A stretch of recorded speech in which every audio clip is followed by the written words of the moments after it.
Hello everybody and welcome to another BWA webinar. A little introduction. My name is Kim Llorente. I'm the operations manager at the BWA Professional Yachting Association. We are based in Antibes, but we have members from all over the world, and we have been helping crew for over 30 years. We have been also investing a lot of energy in the past few years to come up with new digital products and services. And so make sure to subscribe to our newsletter to learn all about this. Today, we're going to discuss visas and crew immigration. These are very complicated matters and regulations keep changing. So that is why we have put together this panel of esteemed agents. And before we start, please note that there will be a lot of information. We will try to be as informative as possible, and we will try to answer also as many questions as possible today. So feel free to fill in the chat or the questions tab, but also consider we might not be able to answer everything. So our agents will try to get back to you after the webinar. And I'm also posting their contact details in the chat should anyone want to reach out to them directly. Now, if our speakers want to introduce themselves, let's start from Antonella. Oh, hi. Thank you so much again for inviting us and for facilitating this webinar, which I'm sure will be appreciated by lots of people. It's a very delicate matter. So thank you. I'm the managing partner for BWA in Spain, and we'll be very happy to support you and to explain a little bit how it works for Spain and the latest update. Thank you, Antonella. Mark. Yes, Catalano Shipping from Monaco, covering France and Monaco, with offices around the coastline, including Corsica. And yes, each and every area indeed has their specificities concerning visa. So it's always best to get in contact with us, of course, directly when you're there to get the latest updates and news whenever you need them. Finally, Bruno. Thank you for having me here. I'm Bruno Padula. I'm the director of the formalities department. I'm in charge of the formalities department in Luise Associates Naples. I do work with all the manager from our shipping agency, and we have several offices all around throughout all the Italian peninsula. We do work with immigration daily. Basically, I do that myself on the first line, and thank you for having me here. I will try to give you as many information as possible. I have the strong feeling in Italy is a little bit more complicated than elsewhere, so I will do my best. Well, thank you everybody for being here. So let's start with what are the common challenges and concerns related to visas? This is not a specific question directed to anyone, so let's start with Antonella. What do you think about this? I believe that maybe it would be interesting to explain a little bit the difference of the type of visa. As a Schengen country, Spain and the rest of the neighboring country, every crew member that is not obviously European citizen or a part of the Schengen area requires Schengen visa to enter in the majority of case, or if it's not a Schengen visa because they are not state member that require Schengen visa, require very strict control of their stay in the Schengen, which is normally for the majority of the case 90 days allowance over 180 days period. So I would say differentiate that. It's very important. To maybe give an idea, simplify, I can mention some of the nationality that require visa specifically. Could be the most common that works in yachting: South African, Thai, Filipino, Indian. These are the most common nationality that we work with that require Schengen visa. For the other nationality, most commonly in yachting, I was mentioning that they do require, obviously, lots of attentiveness and to control their stay in Schengen, which is limited to a maximum of 90 days. And namely, we're talking about British citizen, American, Canadian, Kiwi, Australian. Those are the crew members, the nationality of crew members that are required. Let's say the stamping in and out, tracking, right? As far as visa is concerned, generally speaking, a crew member requires visa to enter, his application by the embassy of the country that they intend to enter need to be supported by a local agent with a port letter and a guarantee letter, that is called technically. So these are the procedures that normally we are supporting the crew members with. And there is a few details that we require to be able to support the application. And as you said, later on we can possibly share the specific with them. Perfect. Yeah, I think to start with, it's possible enough. There is two different types of visa. One is a long-term multi-entry visa with type C. As far as Spain, it's concerned at least, and then a transit visa, which is normally issued only to join the vessel. Okay. Yeah. Okay, so before we move into more details, let's maybe see what about the other agents say. So are what Antonella mentioned the same kind of challenges and concerns that you can find in France, Mark, France and Monaco? Yes, definitely. We have the same 90 days, of course, for most nationals, and those subject to visa can get from 1 to 90 days as well. Then, of course, we have also the D visa, so the long-term visa. The long-term visa applies to those staying more than 90 days, and specifically when you stay for the wintering, that can be a very good idea to have a D visa. However, I always pull the alarm when people say D visa, because you can then be subject to controls for your income taxes and social security as well. So be careful before you start joining the D visa group and go forward that way. Other people who may have a residency in the country. So if you have an apartment, a house in France, yes, then of course you would need to go through that way as well, so that you can go in and out as much as you want. And having a D visa in the end will lead to having a residency permit, so a carte de séjour in France.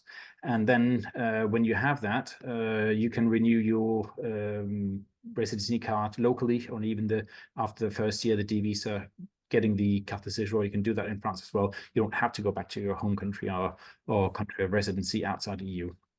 Okay, perfect, Mark. And Bruno, what do you say about Italy instead? Basically, all the rules they have spoken about are the same ones in Italy, except for one. My colleagues spoke about the type of visa. They mentioned the C-type visa, which is basically the uniform Schengen visa, the 90 days and 180 days. Absolutely, we use that as well. The VTL type visa, the transit visa, Antonella mentioned it before, which is a part of the limited territorial validity visa group. And then we in Italy have, I think I can call it Italian Schengen visa type, an Italian Schengen D visa type. What I meant for this, Mark mentioned about this visa is for foreign citizens which have a residency card, a residency permit, a carte de séjour. But in Italy, since last year, a new D-type visa, allow me to repeat me once again, a new D-type of visa was established. A visa was, such title was issued accordingly to the Article 27, 1 septis of the Testo Unico sull'Immigrazione, which is the Italian legislative decree. Basically, this visa is for all those special cases, is textually speaking, entry for working reason special cases, and seafarers enter into this group, into these special cases.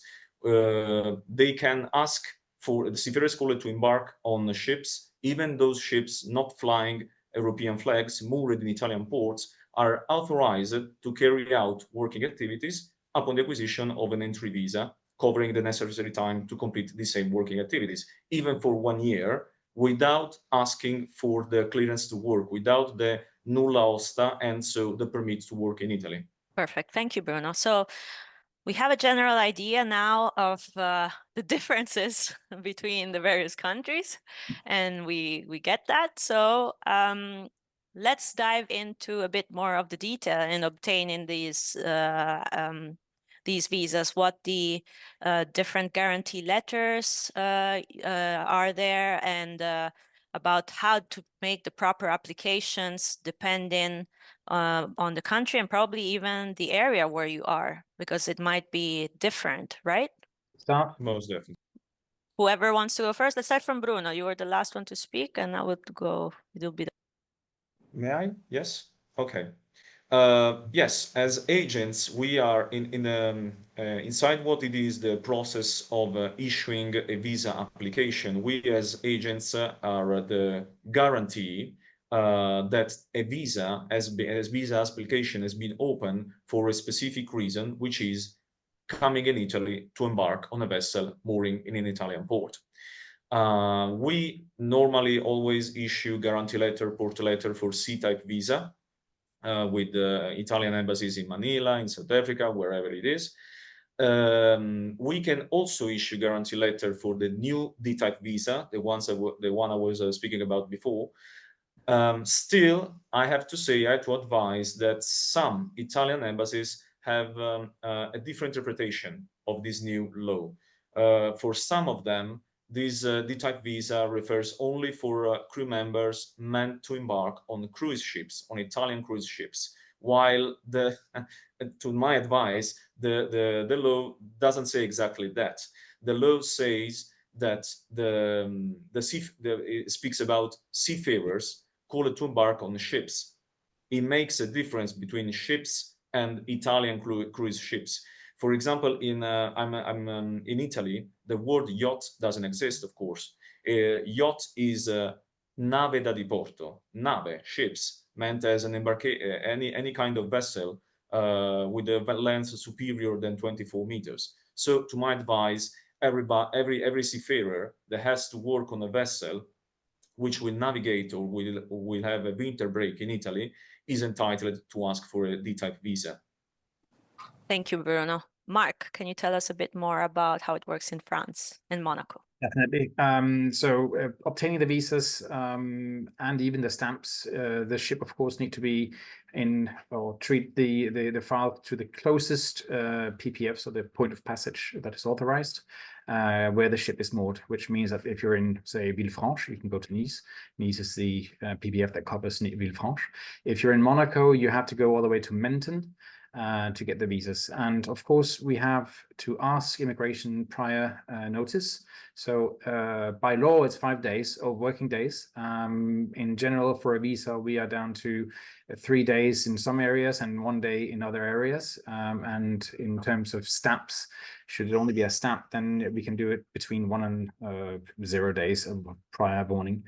In most cases, you would need to have a local agent to bring the crew to the immigration office, as while you travel between the port of call and the immigration center, you should not be traveling overland, as you are either stamped in or out, depending on what you're doing. And of course, yes, talking about the D visa from Italy, so the work visa, I just bring to attention that we do not always recognize that visa in our area, which means that, of course, if you have a D visa from another state, so Italy, we do recognize it for the first 90 days. Beyond that, we can have a doubt to see how many days you've used for it. And the work visa is Italian visa, so it doesn't necessarily work for the whole Schengen area. Just like when you have a carte de séjour or residency permit, that is issued by a single country, and therefore you can use it in that country that has issued it. And for the other states, you may use the 90 days then over the 180 days period, and it's up to yourself to prove how many days you've used in the other countries in case you should be controlled. Great, Marco. Great points. Antonella, what can you tell us? Yes, I'd like to add a couple of things. Namely, the first one, I think it's important for who is listening maybe to clarify a couple of One of them is that we talked about visas and stamping. And I think to differentiate one type of visa, that is the visa that it's required for crew member to join a vessel or to enter, which is, again, the entry visa, Schengen, and the exit visa. So the Schengen visa can be issued, the multi-entry Schengen visa can only be issued outside of a Schengen area, generally speaking, in the country of residency of the crew member or any other third, let's say, country that is not Schengen, but cannot by no means be issued in, for example, Spain in this specific case, right? So the only type of visa that we can issue in the country is the exit visa. So it's a Schengen visa that is valid only, so imagine a crew member, a real case scenario, crew member has entered with an expired visa, which it is possible to do. You enter on board the vessel, so you under the flag state, you can stay on board. This is talking about specifically about Spain. And then you have to depart and return to your own country, going on leave. From here, we can issue only the exit visa, which is a visa, again, that allows you to return to your own country. And it's valid only for the period of the transit. That could be, depending on how far it's your destination, 42, 72-hour validity. And we, generally speaking, we can issue that fairly easy within 48, 72 hours. And the requirements are basic, and only exclusively a yacht agent can apply on behalf of crew member for this exit visa. And what you require is obviously passport, seaman's book, flight details, with the confirmation that that flight is obviously for your final destination. I was looking at the chat and some question that crew has already placed on our chat, and I saw one very important question that caught my eye. There was, I think the mention said, how being basically a professional seafarer, so holding a seaman's book, help a crew member in the industry. Well, it's massively important, especially now in relation with a latest notification that we received in Spain from the Balearic, the police, but the Balearic area, so from the Palma de Mallorca port, which is stating clearly that they will be able to stamp, so stopping the 90 days time only and exclusively if the crew member is holding a seaman's book, which is a big change for us, because if we had a private yacht, for instance, was not a compulsory requirement for crew member to hold a seaman's book, but we could still stamp them with a copy of the contract. And as of January 1st of this year, is no longer possible. So maybe, Antonella, before I move to Mark and Bruno, can you maybe explain a little bit this part about the stamping out, because yes, not everybody might be familiar with this, and then we can also explore with Bruno and Mark. Thank you. Yeah. So as I was briefly explaining, normally we obviously have yachts with us in the different ports in Spain, and during the long stays or even short stays, they will have crew changes, right? So when you are joining a vessel in the Spanish territory, you receive a stamp of entry at the airport. You are effectively entered the Schengen area.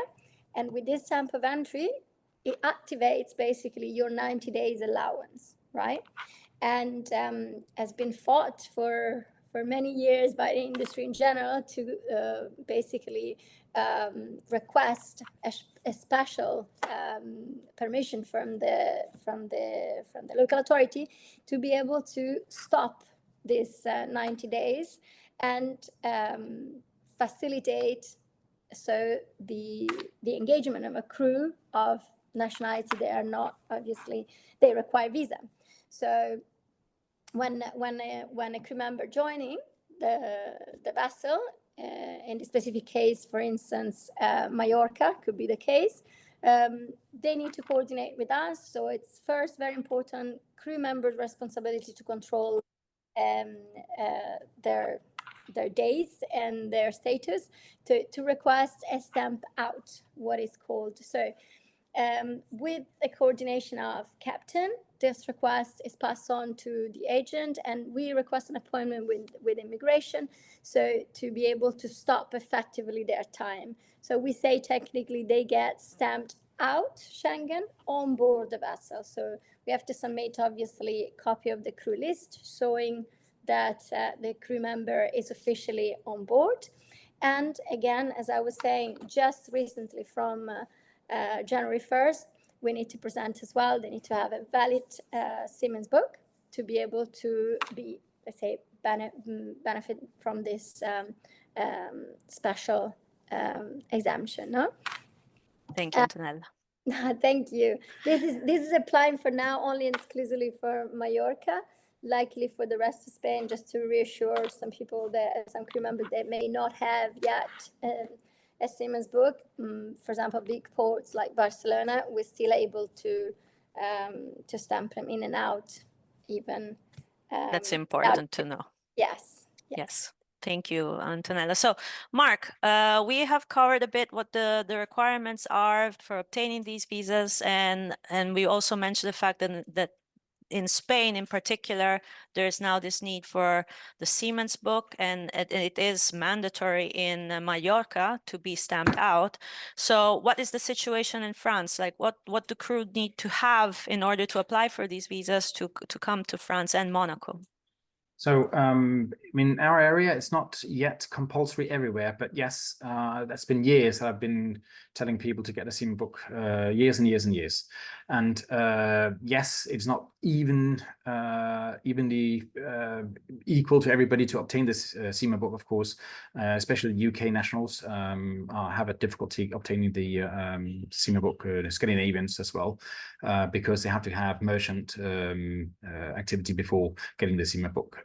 So yes, of course, getting a seaman book through the flag state is always my recommendation. And should that fail, then contact us, and we may have some other solutions as well. The seaman book is the only proof that you're actually a seafarer. Should you say, well, I'm on a crew list? Yes, everybody can make a crew list. And what allows us to stamp out crew? What makes it possible is that you are a seafarer. If, for example, I'm a tourist on a boat, I can't just be stamped out and stop the days like a seaman can, and therefore I need to prove that I am a seafarer. Anybody can put a guest on the crew list and say, now, can you please stamp them out? No, it doesn't work that way. We've had, of course, guests as well sailing in on the boats, and from Egypt, from Turkey, whatever, and they are under the same rules, but they just can't be stamped out. So it's very important to understand that the seaman book becomes more and more compulsory in all the areas, I believe. And of course, as Antonella said, the 90 days, yes, be aware that some that has a visa may be subject to less days, so it can be 5 days, it can be 20 days, whatever it says on your visa. You must always look at the days that you have, and of course it's per 180 days, running days. So no period of 180 days may contain more days entries into the Schengen than you're allowed on your paperwork. And especially for those obtaining visa to leaving the boats, which means that they do not have a visa already.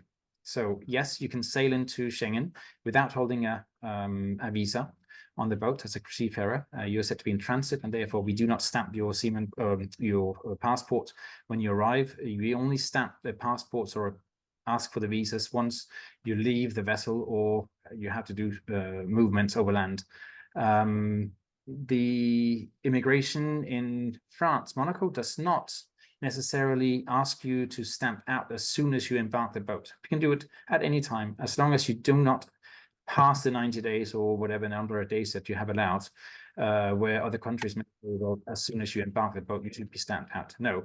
For example, during the winter period, we have got a lot of people wanting to go in the ski areas. It's 1 hour from Nice, so 1 hour. And in that case, you are not as allowed to go out skiing if you are already stamped out. So they want to be maintained stamped into Schengen and therefore be able to travel over land and go wherever they want to have this activity, and then be stamped out before, of course, they use the days and stop that from counting. When disembarking the boat and flying back home, should you not have a visa already, then the visas that we can issue is for a maximum of 5 days. And in general, immigration will say, well, it's a single entry and we give you 1 or 2 days. Just 1 day extra, and then the day of travel, of course, to get out. Should the flight be cancelled the first day, then at least you have an extra day to fly out. That's very interesting. Thank you, Mark. Bruno, so we've covered the other countries. What happens in Italy? Because I understand it might be a bit different depending where you are exactly with the boat. The general procedure, I mean. My colleagues mentioned the importance to have a seaman's book. It is indeed important to have it in Naples. It is not actually asked by all the immigration offices throughout Italy, but it is nevertheless, it's very, very, very important to have it anyway, because they can ask for it. They can ask to show the seaman's book, and they have the right to do. But they normally, they're more interested regarding the employee agreement, which many crew members find quite unpleasant to show their own employee agreement. We always tell them that they can dark all the delicate information. We don't need to know about their salaries, but the employee agreement indeed is another necessary and sufficient proof that these crew members, these names on the crew list, are actually of people which are on board for working purposes. Okay, and that's one thing. Another thing very important I wanted to point out regarding the stamping out is that this can be done only upon embarkation. Upon embarkation, that means only in the place where they are actually embarking and before to step onto the vessel. Many times occurred that some crew members arrived one date, okay, in Italy, and then they embark 3 days later on the boat. Some immigration offices can ask to show an hotel booking of some kind, because they might be interested to know where the crew member spent these nights, these days before to embark onto the vessel. It happens sometimes that these crew members were already on board, even if they actually embarked in Naples. They actually embarked in Naples before the immigration clearance, and that was absolutely out of the rule. And that's it, basically. Then I also wanted to point out the matter about the stamping out, where it is possible, where it is not possible. We all know that after the European sentence of the 2020, the 314/18, has resulted into a fracture within the overall European scene, because say these fractures involved even more complex crux throughout the Italian peninsula, because many immigrations decided to apply the sentence in its entirety, as well as others decided to change the protocol accordingly to the long stay berth or the short stop berth, allowing so many crew members embarkation for the vessel in full activity. For example, a yacht is on full charter in Italy, it arrives in Italy in the Campania region and starts her own charter through the Amalfi Coast, Capri, Sorrento. All the crew members that are embarking during this while are absolutely entitled to be stamped out of the Schengen area. Also, as the last year ended, news spread out regarding the return of the former procedures for all the ports in Italy. Okay. There are many confirms by agencies, especially the ones based in North Italy, where the stamping process was hard to carry out, to obtain until the last year. Now it is possible too. And South Italy present a more mosaic-like picture right now, but current developments are definitely optimistic. So we speak always with authorities. We do not just limit ourselves to read the laws and the news arriving, of course, the official laws and news, but we also speak face-to-face with authorities every day. So we always corroborate our information. We know for sure where it is possible to carry out stamping out procedure and where it is not. At the moment, it seems we are coming back to the former procedure, which is very, very good, to say the least. Excellent. Thank you, Bruno. So I think we've all mentioned the fact that, you know, visas may have a different duration, and therefore may last an X amount of days only, like 1 to 5 or 90 or more. How can people keep track of how many days are left on their visas? I know there are some calculators online. Someone even posted them in the chat. Are these tools enough? Do these tools work? Is there another way to make sure that people do not lose track of their days? Antonella? The calculator that I saw, Elbe, which I think I know well, shared very, very effectively with the rest of the group attending, are really good. But basically, to simplify the concept, what you want to do as a crew member, it's maximize your day. How you do that, it's again keeping track, as Bruno was saying. Every time that you are embarking, if you do stamp in and out correctly, so immediately after your embarkation, you're pretty much saving your days, right, straight away. Because if you're entering, depending on, just a note that I like to add actually, as far as Spain is concerned, the stamping, it's generally speaking everywhere only from Monday to Friday. So if you join and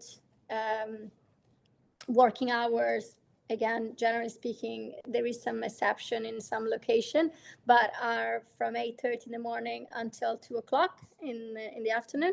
And again, need to be pre-booked and so on and so on. So depending on your arrival date and time, you may lose only 1 or 2 days if it's not possible, if you're not arriving in a time frame that's suitable to stamp straight away, you may lose a couple of days. But if not, the good practice is that immediately after embarkation, you plan a stamp with your agent, local agent, you coordinate that.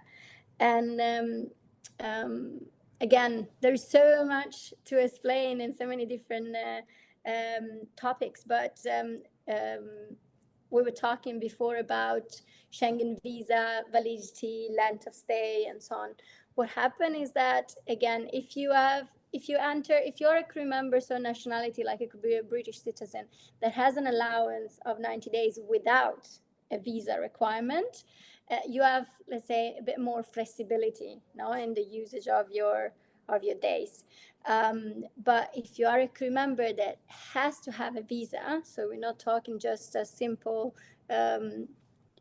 keeping track of how many days you're left, but you have an official document that requires a control and has a certain validity, as someone was explaining before, the 90 days visa that normally are granted, so you could have a long-term, so multiple entry visa. Those 90 days may be valid over a period of 1 year or 2 years. Like many Filipino crew, for instance, or South African crew, they do require, they request, with our support, with an agent support, they request a multi-entry visa, which is valid for a year. But if you use your 90 days, that year validity is no longer, let's say, the actual validity. So if you use your 90 days, then that visa is expired. Thank you, Antonella. Yeah. Mark, so we were saying earlier about crew maybe coming to the south of France or Monaco and wanting to go out for a ski trip. So Antonella was explaining there are different types of visas. Some have multiple entry visas. How does the stamping in and out work depending on the visa type? Am I able to just be stamped out and go for a ski trip and be stamped in again? Or the other way around?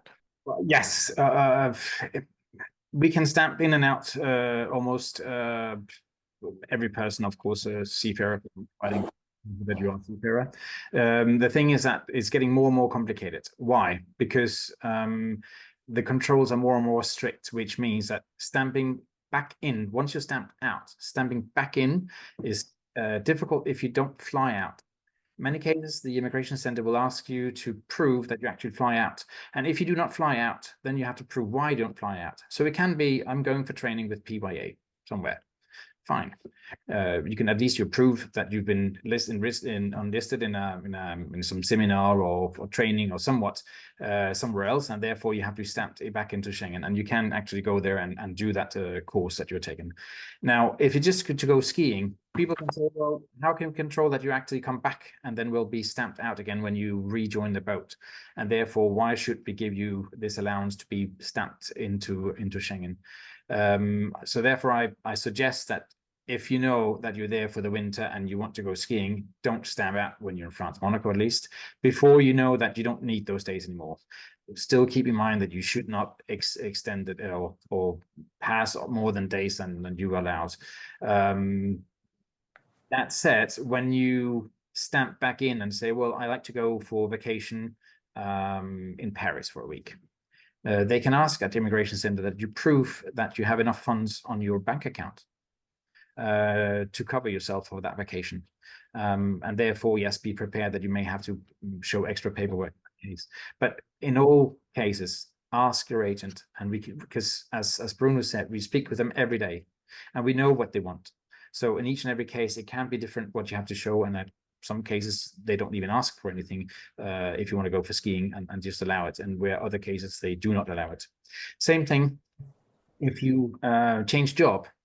If you go from boat to boat, I think there's someone asking in the panel as well. You don't necessarily have to get a visa to join from one boat to another boat, at least our end.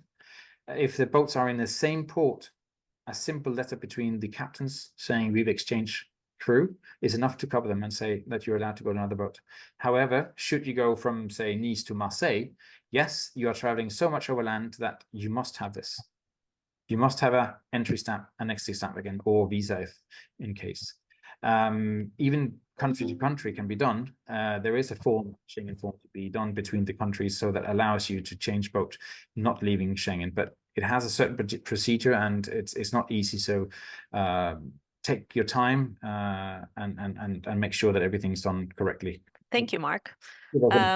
So I think we've covered a lot already. And before we move into answering more of the questions that we have in the chat, I think it is important that we raise, let's say, some of the responsibilities surrounding the correct submission and understanding of what is involved around obtaining a visa, and the importance of compliance. What are the penalties if one overstays a visa? So there are a lot of things I think we need to talk about that are very important that crew must not forget. So Bruno, can we start with you? So can you clarify some of these points for us, please? Yes, well, as far as concerned crew overstaying in a Schengen area, in Italy, that can result into a ban from the country, even from all the Schengen countries. They can go from 1 year till 10 years in the worst case scenario. I know that in other Schengen countries can also result into arresting the person. This was not the case in Italy. At least for my experience, I never saw that. I assisted a couple of cases regarding the ban instead, and that was pretty bad enough, because for them it means for the crew member it means losing a lot of working opportunities to be in Italy. Certainly, as Mark said before, a crew members already on board the vessel is entering a Schengen area. The crew on board is not forced to have a Schengen visa for himself or herself. They can be on board, they can be working on board without any kind of entry title. That changes when they need to disembark in Schengen area. So in the moment they are actually entering, they are actually crossing the frontier, in that case, they must be provided with an entry title that we can provide for them with the transit visa, the VTL visa application.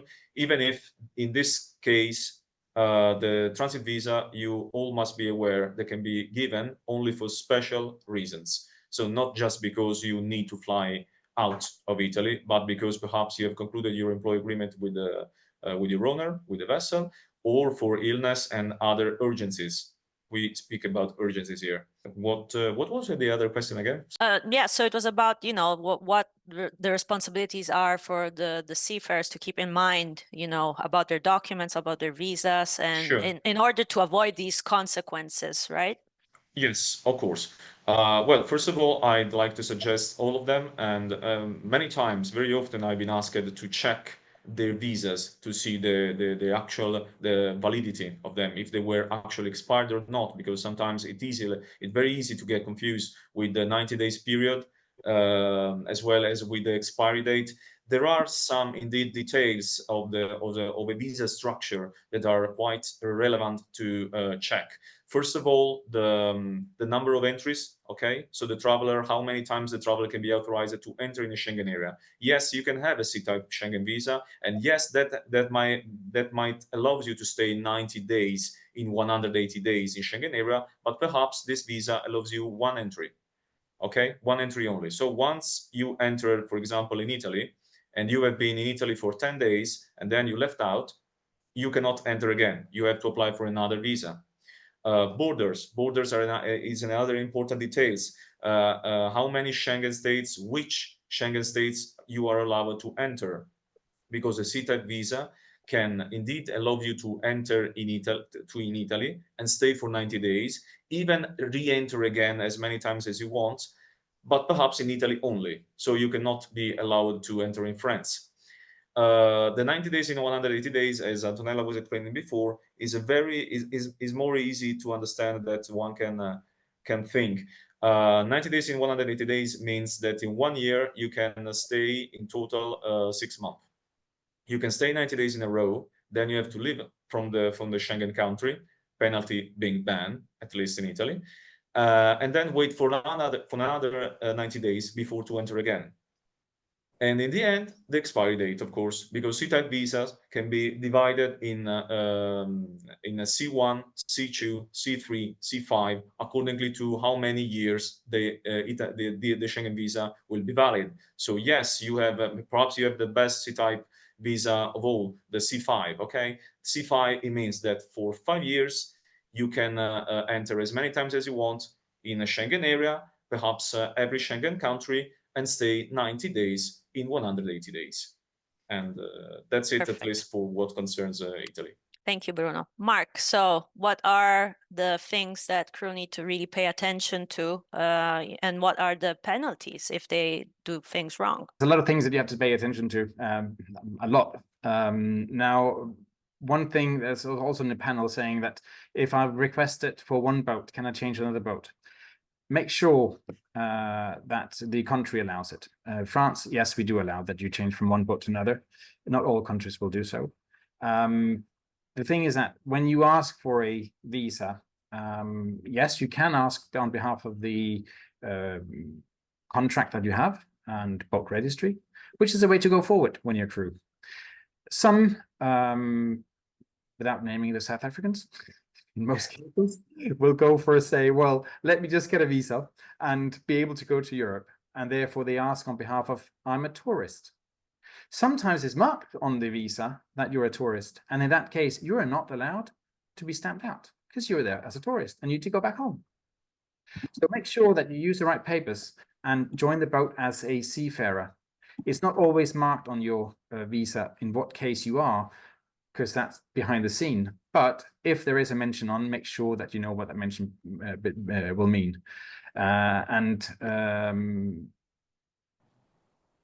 It can also be that when you have overstayed, because it happens sometimes, then we can also find a solution to set at least the counter to 0. You will have a fine, be stamped out, and then you have to wait another 90 days to get back in again. So which means that if you do so and you're on board a boat circulating this area, you should at least have a contract for the next 3 months. Otherwise, it's not worth it. Then you just overstay till you entered your contract, and we find out the fine when you fly back out. Fines and penalties are different country to country. It's not a Schengen fine. It is each country that issues actually or determines what your penalties are when you have done something that you shouldn't have done. I can take out an example. For example, we had a Turkish national contacting us for a problem. He had his Turkish passport. He was living in the UK and asking for a UK visa as well, but he didn't obtain that UK visa yet. So when he took a boat, sailed to Sweden, and left the boat going to the airport to fly out, they asked him, how did you turn up in the airport? We have not seen you register in the country. We have not seen you entered. No, I entered by boat and no one was there to ask me for any papers. Yes, if you sail into Schengen, make sure that you do contact immigration, even though you don't have an agent or whatever. You must always check into the country. Otherwise, you are not registered and can have a problem when you fly out. So this gentleman, he then flew out, but meanwhile, he got a 2 years ban of entering into Schengen. Shame for him.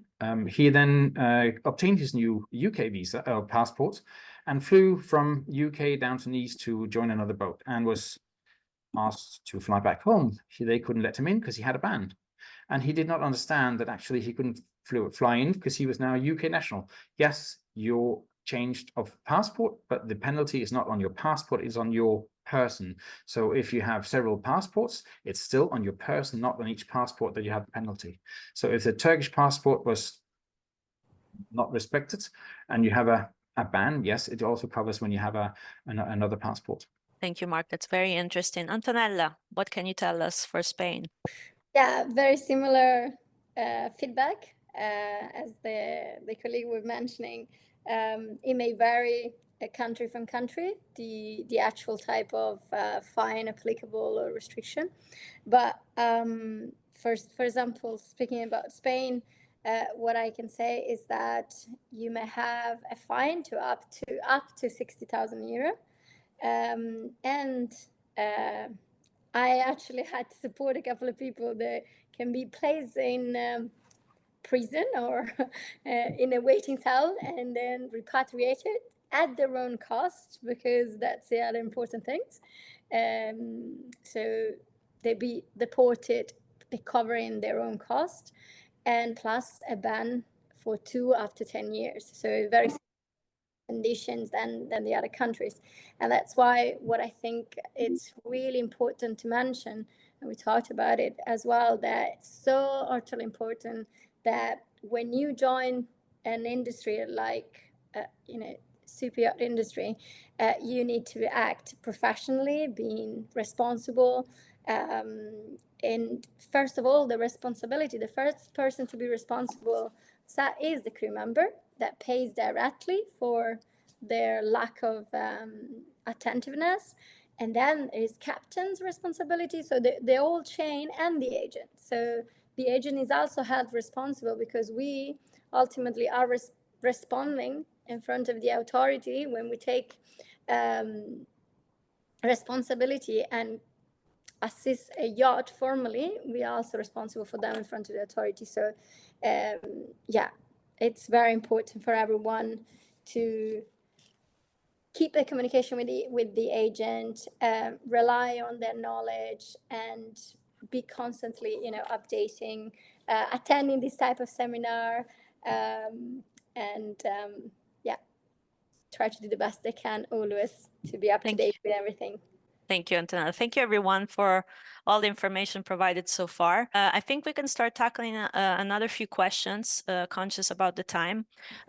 We received a question about boats that are being built. So boats that are not finished yet, they don't have a certificate of registry yet, and they want to employ crew or have crew coming in before the boat has actually received a certificate of registry and before the season actually starts. So before the boat is launched and starts the season. I'll ask all of you guys, what happens there? Is it possible to request visa? Is it possible to have crew coming in without the certificate of registry already available for the new build? Let's start from Mark. Yes, you can of course have crew working for you before the ship is launched. We don't have many, we don't have many big boat yachts here. But in general, I'd say contact your local agent or yacht, because sometimes even the yacht has an agreement with the local immigration to see what is applied to you. Are you considered a seafarer if the boat does not yet exist? I'm not sure. In some cases, you would say to be a shoreside worker, and therefore other rules apply. If you want to go just and say, well, I just need less than 90 days, well, take a sea visa as a seafarer and then use those days, and then you're fine. Should it be more than 90 days that you have a use for, then of course, yes, you need to see what applies in your case, and can be that you can obtain a long-term visa based on the fact that your boat is actually in a yard and not yet launched.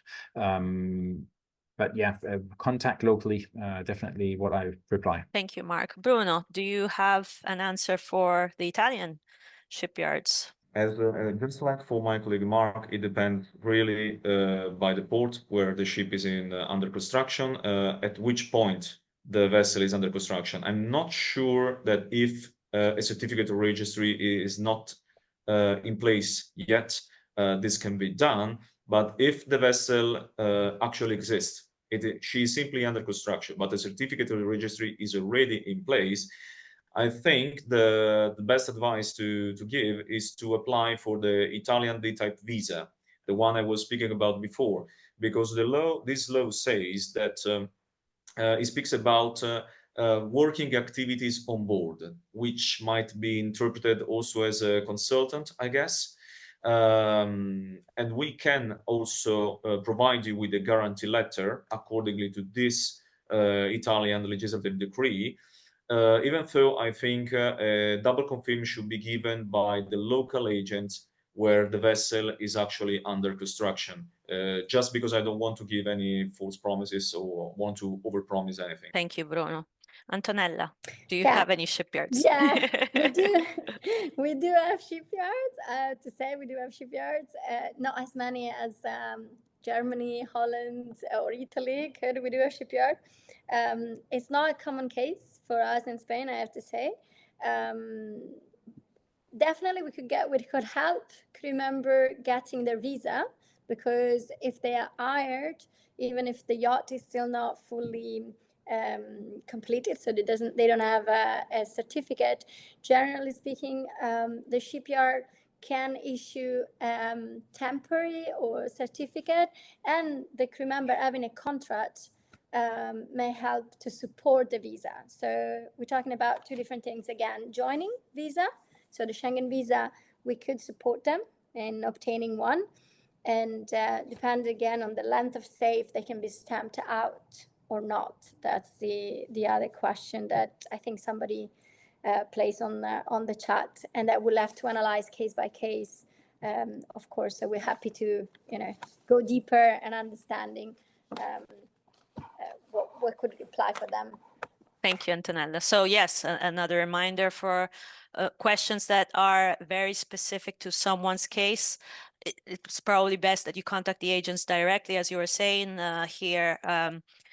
Things may change from port to port, so speaking to the local agent is very important. So we have another question that I think could be relevant to everyone, because Christopher Ashworth is asking about a boat in France with a carte de séjour crew member, and then asking, will this crew member need to be stamped out to then cruise to Italy and Spain? And I imagine that the crew member is not disembarking the vessel, is staying on board. So is this the case? The carte de séjour or residency permit is not just always carte de séjour. You've got several categories under carte de séjour. So yes, a seafarer in general will have a carte de séjour where it says it's a visitor's carte de séjour, which means that you are just there over a 90 days period, or for more than a 90 days period, but you're not based on nor family, nor work shoreside, nor anything medical or training school, whatever. It's just because you want to be able to stay more than 90 days in that area. So first of all, we have to look at what type of carte de séjour you have. So say that this is a normal carte de séjour that we give for the seafarers that want to stay more than 90 days. Yes, they do not always have to be stamped in and out when they cross the borders. It's very important that we talk about this because actually there's a lot of seafarers coming also from UK crossing the channel, and when they take the train crossing over, they do not get stamped because there's no one stopping them to be stamped. Sometimes they do, sometimes they don't. Many cases they don't. It is up to each and every person to make sure that they can account for the number of days that they have used inside Schengen. It is up to each and every person to obtain this visa or this stamp. So say if you have a Spanish residency card and you come into France, we do not allow you a full year circulation in France because you got the 90 days for the rest of the countries. You only have the full year circulation or full period validity circulations in the country where you have been issued this carte de séjour.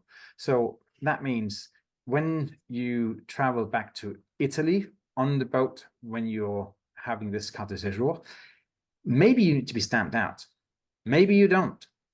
In any case, it depends on what your passport has. I cannot stamp out someone that does not have an entry stamp. So if you entered on that boat or in that country and embarked the boat based on, I arrived in a country, say from the UK, I show my carte de séjour at the airport in Nice airport, it's a direct flight, and no one stamped me because yes, I show I have free circulation in that country. So I can't stamp them out if they are sailing away. They don't have an entry stamp. If they would have asked an entry stamp, I could stamp them out and therefore say, yes, we have accounted for the number of days that you have used in our area before sailing out again. For people to get the stamp as well when they cross the borders by car, train, whatever, because there are no border controls and they don't find anyone at the border. Say I cross from France to Spain. Who should I go out of the train and find no, there is no police or immigration control at the border. So it's very complicated in that way. So, thank you, Mark. So Antonella, if someone coming with a carte de séjour in Spain, what would happen? Following what Mark was saying, we need to make it different, I think, because if the the yacht, the crew member with a carte de séjour is let's say British citizen, right? For me, the correct way to proceed would have been he joined in France, right? So he's now on his carte de séjour, but when he's joined in France, it should have been stamped out, right? So his passport, the official international travel document, it's correctly, let's say, in the correct status, so stamped out.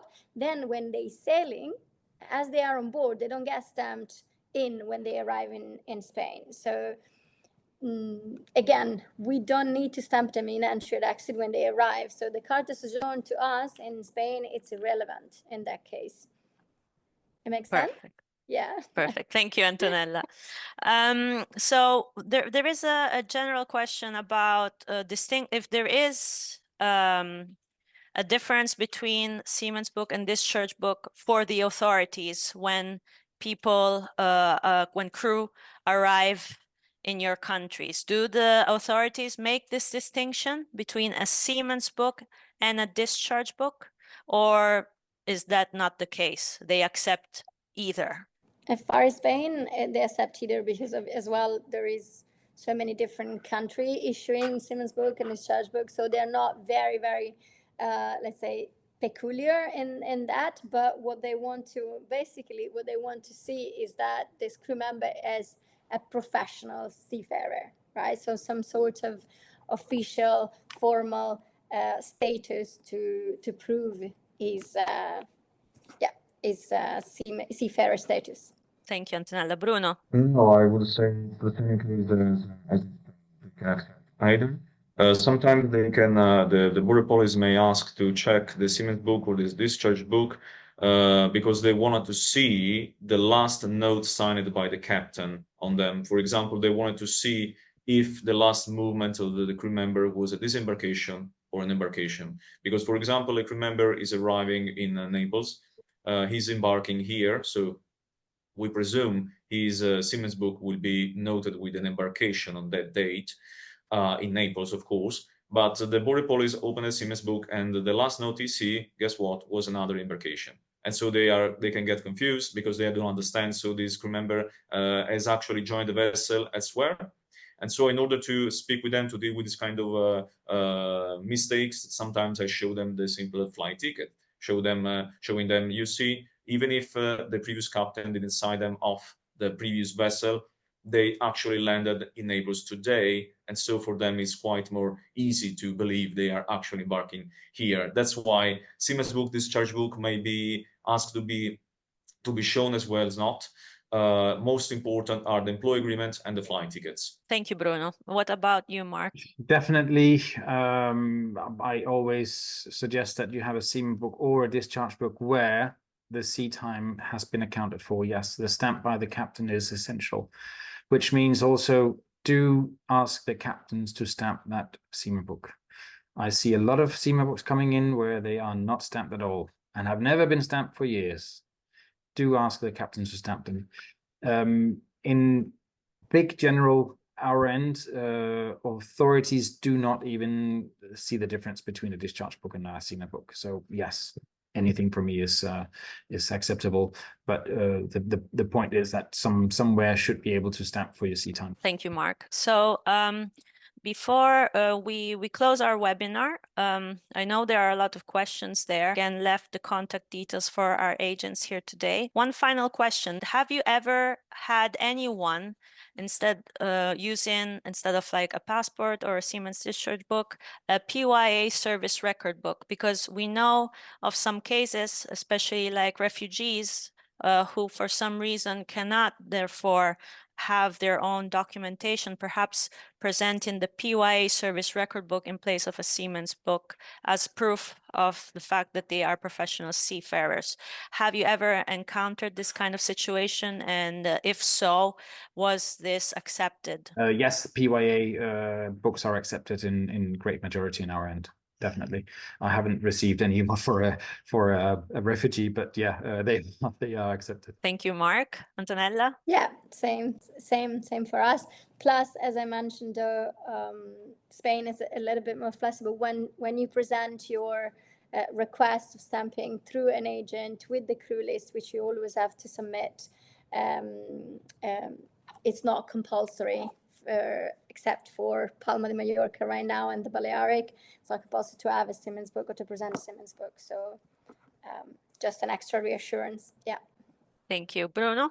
Same as Antonella here. As I say, the border police don't ask for the seaman's book or the discharge book at any cost. I didn't have any kind of direct experience with the PYA book, but I'm certainly there shouldn't be any kind of troubles. Thank you. So before we close, is there anything else that either of you would like to add that you want to our guests to remember or think about? Yes, we are facing a new era pretty soon. We have this nice ETS coming up next year. It's been promised for the last 5 years, I think, but yeah, now I believe it's going to be coming up next year. ETS is similar to what we know all from US ESTA, which means that everybody has to sign into the area of circulation, so in this case Schengen, before they arrive. I'm pretty much sure that no one yet knows how that's going to work in the local offices, and if we are still to stamp out and in, because it can be just a machine readable passage at the border, and therefore it's very difficult to account for the whereabouts and count your own days, because you may forgot what date you passed if you don't have a stamp. So at the same time, I'm pretty sure as well that if you don't get the stamp, you just get the machine readable passage, you can ask for a stamp, and I'm pretty sure that all our ports will still keep on stamping in and out. But yeah, it has to be, of course, seen when it comes into force. The thing is that when it comes into force, be ready that you have not overstayed or had any problems prior. Already this year, start making sure that you're in good books with the immigration, so that you don't have any problems once it all get by computer. Thank you, Mark. Antonella? I just want to reassure a few people that I still ask the same question. What happened when I stamp out? I'm locked cage on board? No, you're not. you can still come ashore. There is normally a radio of 10 kilometers officially from the yacht position. But as far as Spain is concerned, for instance, for the Balearic, it's the whole island of Ibiza, whole island of Mallorca, so you can still be, it's still possible for you to come ashore. So you're not bonded to and locked to chained to the boat. You can still come even if you stamp out. Thank you, Antonella. Bruno, any last words? Yes. Any last words? Wow. Yes, but first I was just about to say the same things Mark Ravnholt did actually say about the double EES system coming through in the next year or the next two. And as far as concerns what Antonella said, yes, same things works for Italy as well. You are not caged on board once you are stamped out with Schengen. You can, of course, have a walk in the port or even outside of the port in the town. Just be aware that if you are going to move around the same district where the vessel is moored, technically, if we wanted to do things very, very, very, very by the book, you should be provided with a shore pass, which is basically a kind of daily authorization. It is on daily basis. It has a curfew, and it is something that you can have in order to free circulate around the town without being stamped into Schengen area again. Differently, if you're going to move from the town throughout other places in Schengen area, even without the same country, in that case, you should be always stamped into Schengen area, and we must face with the local authorities the reason why you need to move so far from the vessel, even if you are still officially working on board. Thank you, Bruno. And what about Sardinia? Is it like in Mallorca or Ibiza or in, or is there a limitation there? They have to be very careful. No, in Sardinia, there's still some difficulties they're having right now with the stamping out and the stamping in. It's basically it's what I was talking about before. Italy is still in a kind of leopard spot situation, but we are slowly moving towards a total align between all the regions, and so allowing the stamping out procedure, the formal procedure of stamping a crew member out of Schengen area again. Perfect. Thank you very much, everyone. Thank you for your time. And as mentioned earlier, don't hesitate to reach out to our agents to ask all of your questions, and they will able to assist you. Have a lovely day, everyone, and thank you so much. Thank you. Thank you very much. Have a nice evening. Thank you.